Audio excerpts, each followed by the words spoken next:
In our last videos, we discussed how we use geological, geophysical, and geochemical surveys to find clues about a potential geothermal reservoir.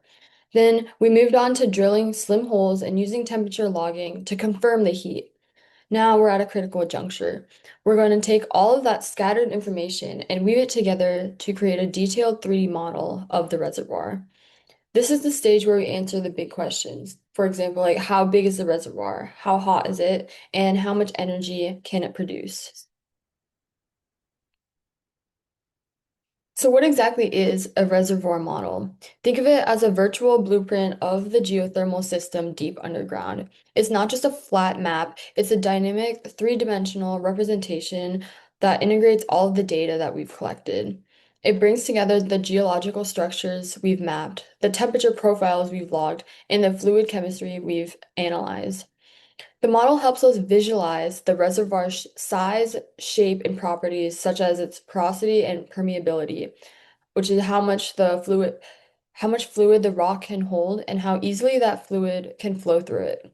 By building this model, we can estimate the volume of hot fluid and the total heat stored in the reservoir. A key part of reservoir modeling is resource estimation, and the most common approach is the volumetric method. This involves a few key steps. First, we calculate the total heat content of the reservoir. This is a bit like calculating the heat in a large bathtub of hot water. We need to know the volume of the reservoir, the specific heat of the rocks and fluids, and the temperature difference between the reservoir and the surface.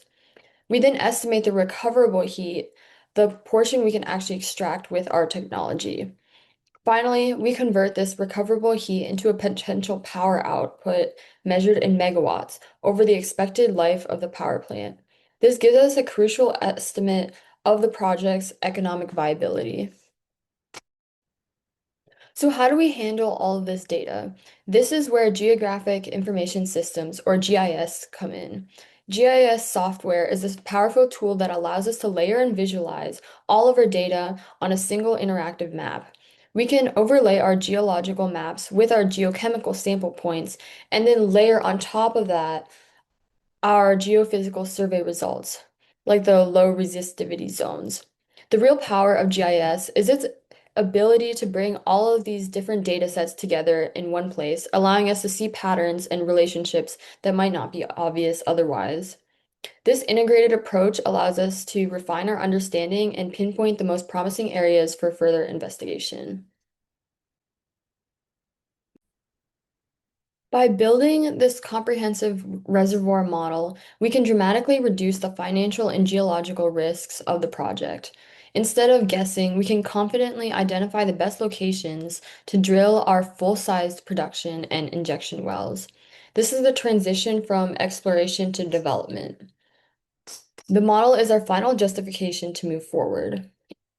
In our next video, we'll discuss the different types of risks and uncertainties involved in this process and how they are managed. Thanks for watching, and we'll see you next time.